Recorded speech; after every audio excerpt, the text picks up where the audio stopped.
Labour is facing one of its most challenging periods in modern political history. For a party that once held the commanding heights of British politics, the latest projections show a collapse that would have been unthinkable in July 2024. According to YouGov's latest MRP model, Reform UK is now on the brink of forming the next government, while Labour is projected to fall to a staggering low. The YouGov report states plainly, second YouGov MRP model since the 2024 election projects Reform UK would win 311 seats, just 15 short of a majority. It continues, this would leave them only 15 seats short of an absolute House of Commons majority. The vast majority of the additional Reform UK gains have come at the expense of Labour, who we now expect would win just 144 seats if an election were happening right now. That's a drop of 34 seats on our June model and a loss of 267 relative to the 2024 election result. This is no minor dip, it is a collapse of historic proportions. Labour, which in 2024 held 411 seats, is now being projected to tumble down to 144. For context, that would represent one of the largest reversals of fortune in British political history. So the question must be asked, why is Labour at such an all-time low? Why has the public turned away so sharply? And what does it mean for the future of the United Kingdom? If we want to understand why Labour has fallen so far, we need to look at what matters most to the public right now. Elections are not won in the abstract. They are won and lost on the issues voters rank as their top concerns. And according to the latest polling, two issues dominate above all others: immigration and the economy. One of the most striking developments in British politics today is the resurgence of immigration as the defining issue for voters. Sky News put it bluntly, immigration and asylum is back at the top of the issue for public concern for the first time since Brexit, according to exclusive polling for Sky News. The framing here is important. For many voters, immigration is not viewed as an abstract policy debate, but as something that has a direct impact on access to housing, the availability of GP appointments, school places, stretched public resources, and more. This is a significant change. For much of the past decade, the economy has consistently dominated the list for voter priorities covering inflation, wages, jobs, and growth. Yet, as Sky News explained, it overtook the economy as the number one issue facing the country in YouGov's latest poll in May. The numbers help illustrate the scale of this shift.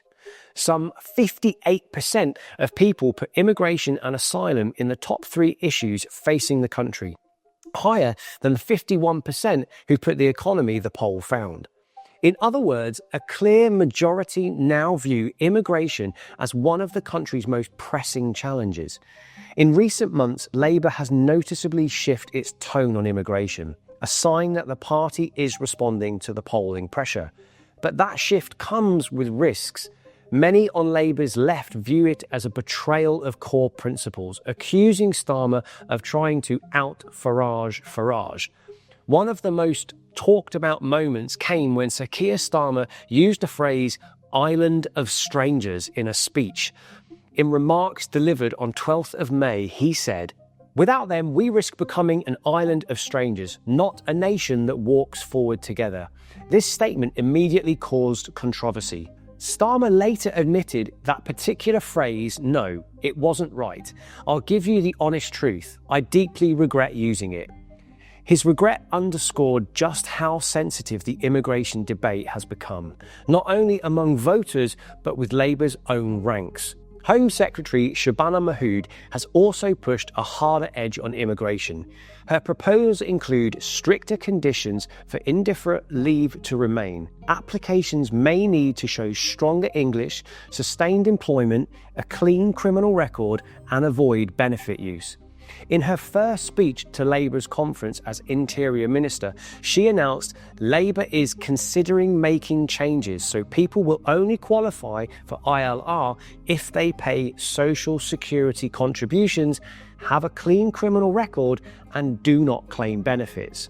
Some observers see these moves as Labour adopting a tougher on migration posture in response to Reform UK's rise, rather than a continuation of long-standing party philosophy.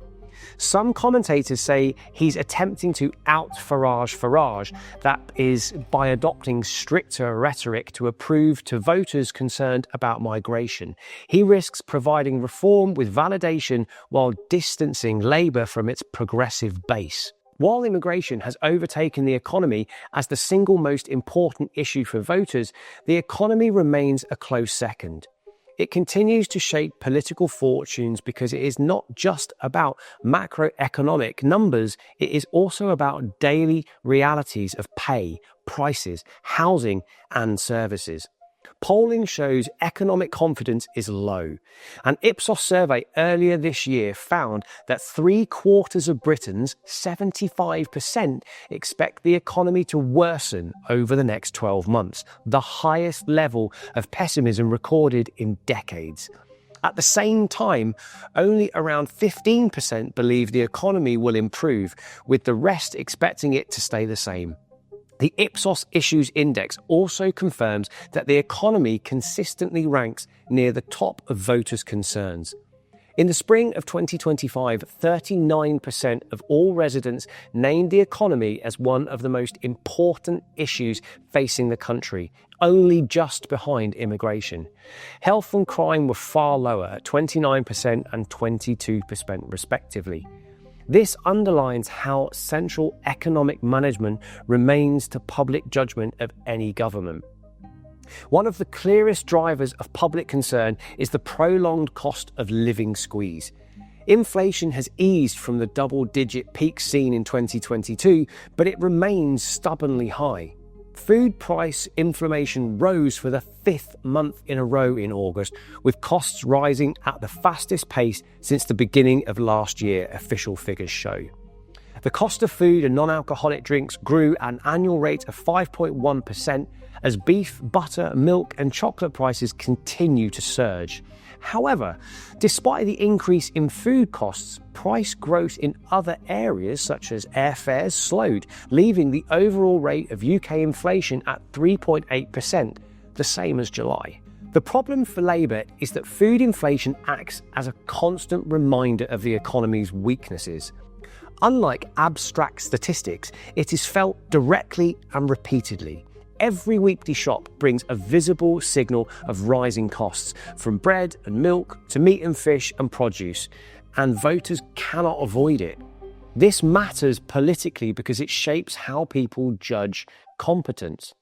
Voters may not follow fiscal targets or debate to GDP ratios, but they know when the cost of groceries is rising faster than wages. For Keir Starmer and Chancellor Rachel Reeves, this creates a serious vulnerability. They will be judged not on speeches or long-term strategies, but on whether ordinary households feel relief when they go to the supermarket. If food prices remain high and keeps growing, no amount of technical explanation will change the public's perception that the government is failing to get the basics right. This means household budgets are still under strain. Food prices have risen by more than 25% over the past 3 years, while energy bills remain elevated compared with pre-pandemic levels. Even if wages have risen in normal terms, many households continue to experience falling real incomes. Housing adds another layer of difficulty. Average UK house prices are still over 6.5 times average annual earnings, compared with 3.5 times in the late 1990s. Mortgage rates follow the Bank of England's tightening cycle, are at the highest since their 2008 financial crisis. Renters face similar challenges. Average private renters rose by 9% in the year to July 2025, the fastest pace on record. All of this makes the economy not just a statistical story, but a lived one. For voters, the economy means whether they can pay bills, afford housing, and feel secure in their jobs. Labour's problem is that the electorate does not currently credit it with handling these pressures effectively. The government has argued that external shocks, from global energy prices to geographical conflicts, explain much more of the strain. It is also true that Labour inherited difficult conditions from the Conservatives, including high debt levels, fragile growth, and weakened public services. But no new government is ever given a perfect inheritance. Voters expect improvement regardless of the starting point, and at present, Labour are perceived as no better than the Conservatives in their final years of office, and in some areas, even worse.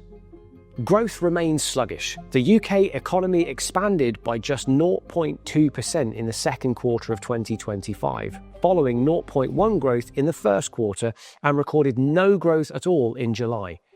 Business investment is still below pre-2016 levels, and productivity growth has been flat for more than a decade. Debt servicing costs have risen sharply too, with government debt now at 96% of GDP. Higher interest rates mean annual debt interest payments exceed $120 billion, more than the defence budget.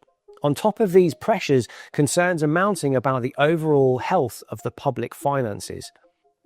Analysts warn of a possible £20 to £40 billion black hole in the government's budget plans, driven by weaker than expected tax revenues, rising welfare costs, and the growth of bill for servicing debt.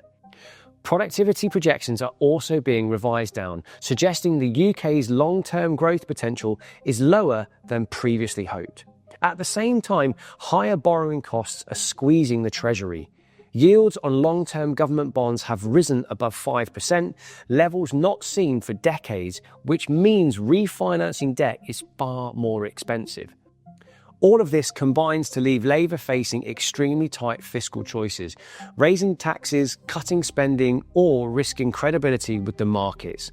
To turn around poll numbers, Labour must tackle the two core issues driving voter concern: immigration and the economy. British politics has changed, and not in a small way. For decades, everything was built around two parties, Labour and the Conservatives. They swapped power back and forth, with smaller parties only ever playing a supporting role. That era is gone. Now there are 5 credible national parties shaping the future: Reform UK, the Conservatives, Labour, the Liberal Democrats, and the Greens. Each of them is polling strongly enough to matter.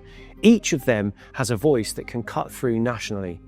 For the first time in modern history, voters really do have a choice beyond the two giants. That choice is reshaping politics. It means no party can take support for granted anymore. Whole regions that used to be Conservative strongholds or Labour strongholds are now open to competition. Coalitions or minority governments, once rare, are now a real possibility. The old rules of British politics don't apply in the same way they once did, and this new reality is causing problems for both Labour and the Conservatives. The Conservatives are losing ground to reform on their right, while also facing pressure from the Liberal Democrats in parts of southern England. Labour, meanwhile, is caught in the middle. Reform is pulling away voters on immigration, while the Greens and Liberal Democrats are appealing to more left-wing leaning voters who are concerned about climate change and civil liberties. For Labour, the stakes could not be higher. Just a year ago, it held a commanding majority. Today, polls suggest its support is collapsing at record speed. Many voters don't believe the party has delivered on the economy. Others don't trust its position on immigration. And in a landscape with more parties in play, those voters have places to go. What do you think? Can Labour recover in the polls? Or is this the start of something much bigger? Let us know in the comments, and don't forget to like, comment and subscribe for more deep dives into the fast-changing world of British politics.